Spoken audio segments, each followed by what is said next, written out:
Leader of the Opposition. Thank you. We understand that this is an urgent matter and that the government is seeking for it to be dealt with before the parliament rises. We note the guarantee from the government that these amendments solely go to enabling payments, enabling the fact of regional processing, and that the legislation does not change or in any way expand the current situation in regional offshore processing. Labor has been promised that this amendment is not empowering new conduct and that nothing here is the basis for new action. We should record that we are underwhelmed with this request for urgent action at 1 minute to midnight. Surely such important proposals and their timing can be allowed greater periods of preparation and debate. We flag that we will ask questions and consideration in detail in the Senate to ensure the legislation is in fact what we've been promised. But this legislation goes to, I think, deeper issues in the nation. Trust is in short supply in the 44th Parliament. Every question time, the government regularly attacks our patriotism, our love of this nation, our good faith and sincerity on these important matters. But sometimes in life, it's a very big wheel that doesn't turn. Sometimes in life, the very people you attack are the very people you need to turn to. This is one of those times. Labor will be supporting this legislation because it is our policy. Our policy is based on fundamental principles. How do we best ensure safety at sea? How do we stop people smugglers preying on the desperation of the persecuted, the vulnerable and the dispossessed? How do we make sure that genuine refugees get that second chance and that those who are not genuine are sent home? How do we ensure that Australian Navy Customs officials never ever again face the grim task of pulling bodies from the water off Christmas Island? I am sure I speak for all of us in this place when I say that the devastating loss of life, the drownings, the perishing of vulnerable people, of children, is something that we cannot in good conscience ever accept. It is human tragedy we must do everything within our power to prevent. And Labor stands resolutely to make sure that the dangerous sea voyage from Java to Christmas Island remains closed. As I've said before, Labor learned lessons from its time in government. At the end of the civil war in Sri Lanka, the movement of refugees in our region changed fundamentally and immediately. Australia was slow to respond, to change our approach. The consequences are well known. No one supports them, no one. But today we support this legislation, which is consistent with the approach we took in government and consistent with our policy, entirely consistent with the regional agreement Labor settled in 2013. So we come to this position today, not as some do out of fear, not as some do in an attempt to pander to the worst instincts or the base motives of those who've never learned to accept and appreciate and value the reality of modern, multicultural Australia. We stand here not as defenders of an inward-looking fortress where the problems of the world are never ours. Instead, we stand here guided by our compassion, because our compassion demands we prevent drownings at sea. Just as our compassion demands the humane treatment of all those in our care. For us as lawmakers, as leaders, as parents, as human beings, this is not an abstract debate where the loss of human life is lightly dismissed or conveniently overlooked. And we cannot limit our compassion to those in our line of sight. We never see the photos of the people who drown seeking refuge in Australia. We never hear their voices. We don't know their stories. But their life doesn't matter less because of this. Their death is no less tragic because of this, and the duty we owe them is no less. These are real people. The challenge before us is real. And the questions we grapple with are as fundamental as life and death. And if we sit here in the House of the Australian people with the power to pass laws which can save lives, laws which can stop some of the most desperate, downtrodden people in the world from paying every last dollar they have for a cramped spot in an unsafe, possibly lethal boat for them and the people they love, then there is no choice. Our compassion, our conscience demands we act. We will vote for this bill because people's safety comes first. We will vote for this bill because there are some things more important than partisanship or political agendas. Hear, hear. We will vote for this bill because we're guided by our compassion. And in voting for this legislation, we make it clear that there has been no more effective deterrent than the regional resettlement agreement introduced by Labor. Hear, hear. And I appreciate that the government, by moving this amendment, acknowledges the truth of Labor's policy.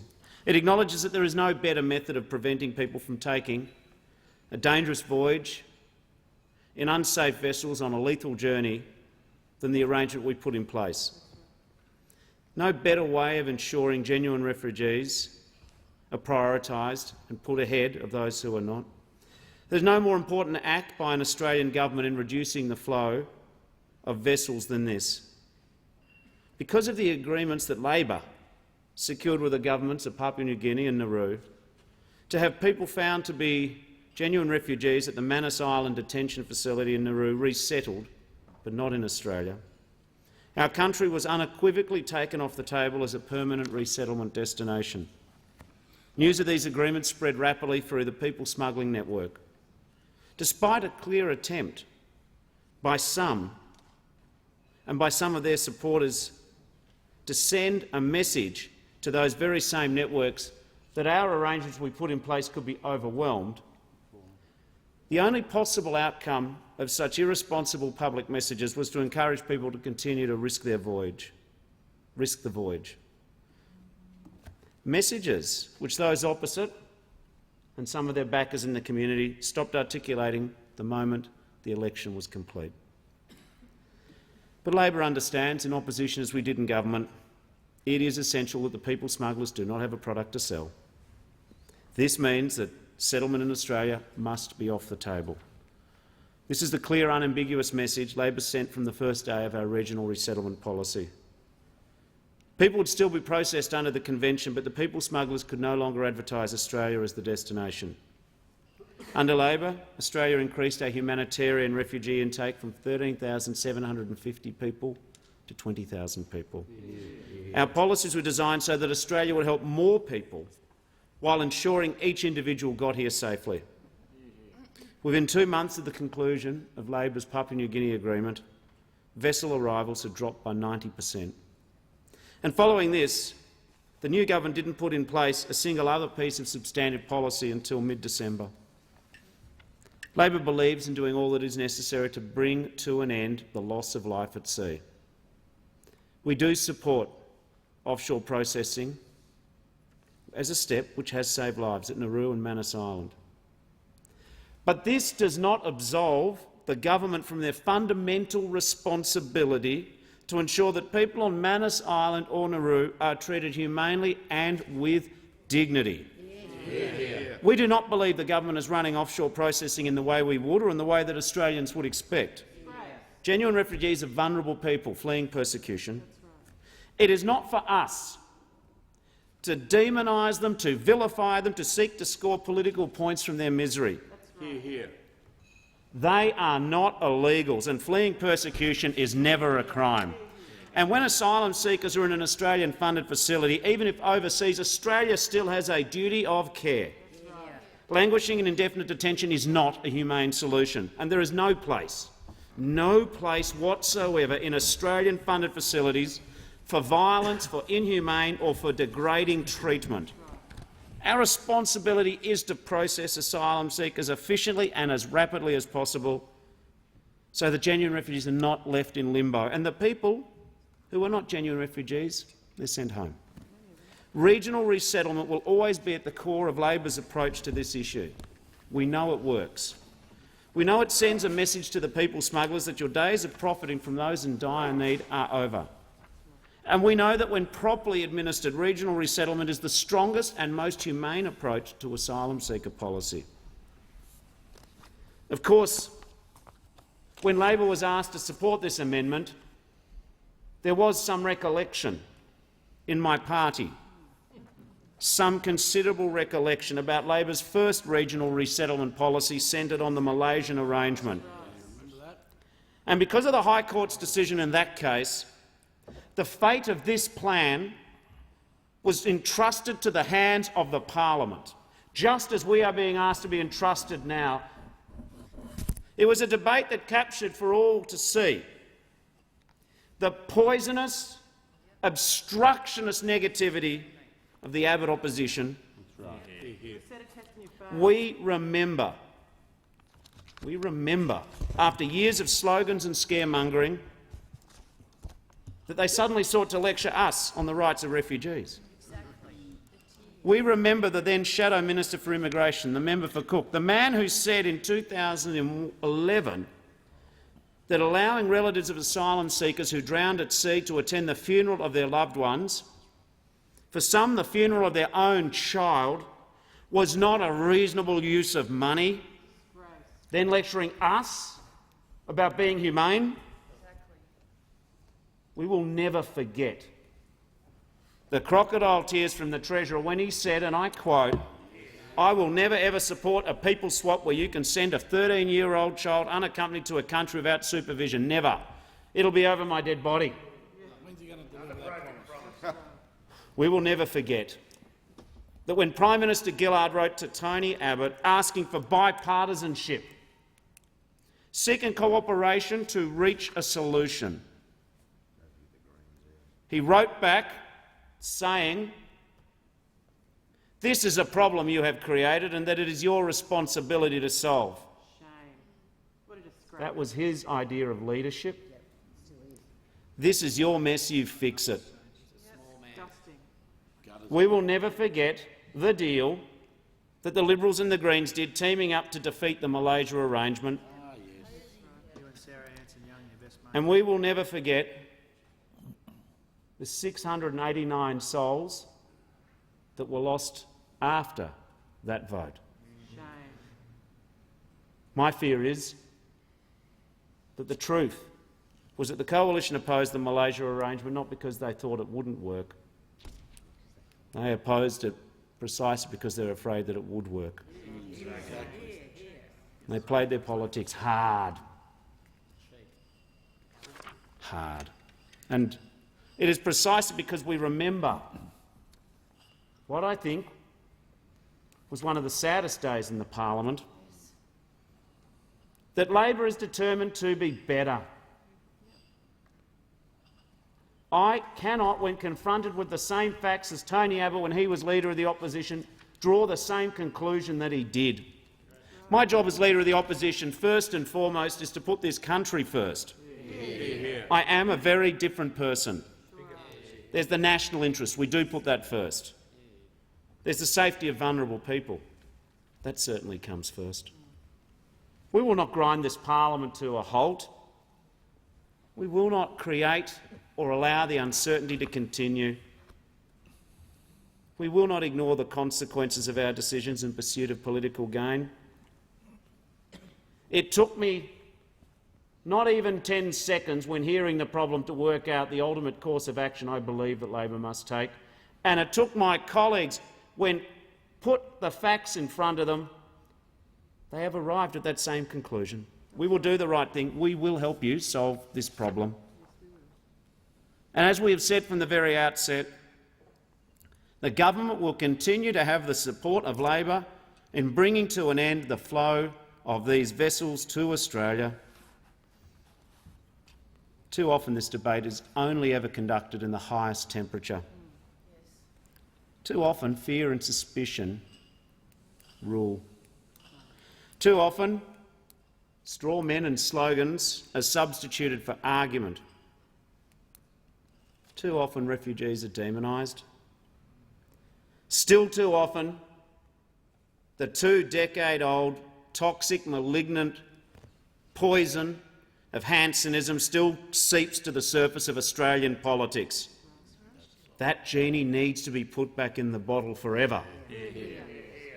And we can, I believe, because I believe we are a bigger, better, more generous country than this. We live in a nation made great by migration. We are fortunate to count people from every faith and flag and culture as our own.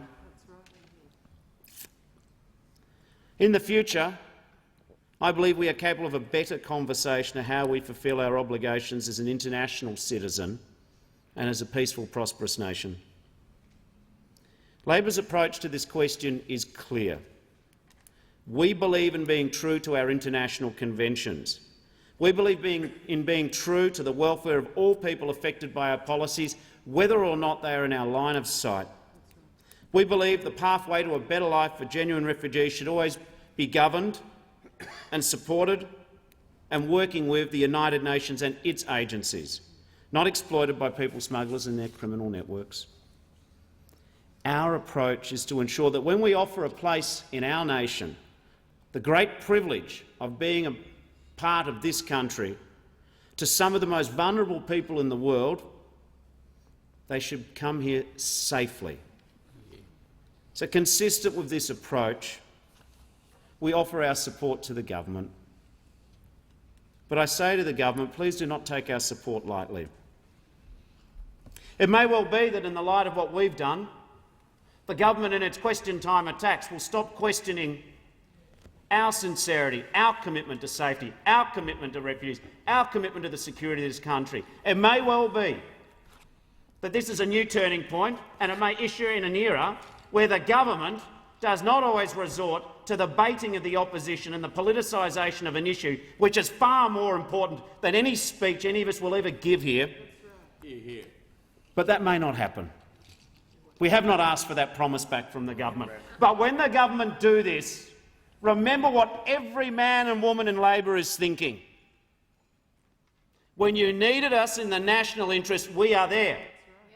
And when you feel like taking a shot at us to pull some lever, to push some focused message, to bring out the lesser angels of the Australian nature, all I say to you is remember this moment, because every person over our side will. I have asked the Labor Party to take the government on trust on this matter, and we know trust is in short supply. But even if nothing changes in the government's approach and the way they treat the politics of this issue in this parliament and outside, I will ask that we should make a decision that the moment of cooperation here could be a turning point in our national debate. These decisions are not reached easily, I understand that. But I can ask all of us, actually, including the government, no more dehumanising, inflammatory language.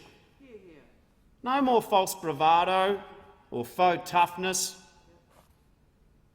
Let us no more use some of the world's most vulnerable people as a prop for politics.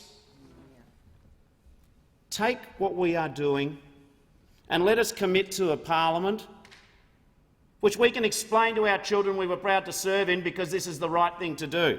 Let us commit to a parliament worthy of our decent, civilised, humane country. A parliament which shows us for who we truly are. The nation that we want to see in the mirror should be reflected in the Parliament of Australia. Compassionate, strong, generous, secure, safe and fair. We all love our country, and we're all human beings and don't want to see anyone else suffer. But because we love our country, today let us vow to serve it better. I thank the honourable member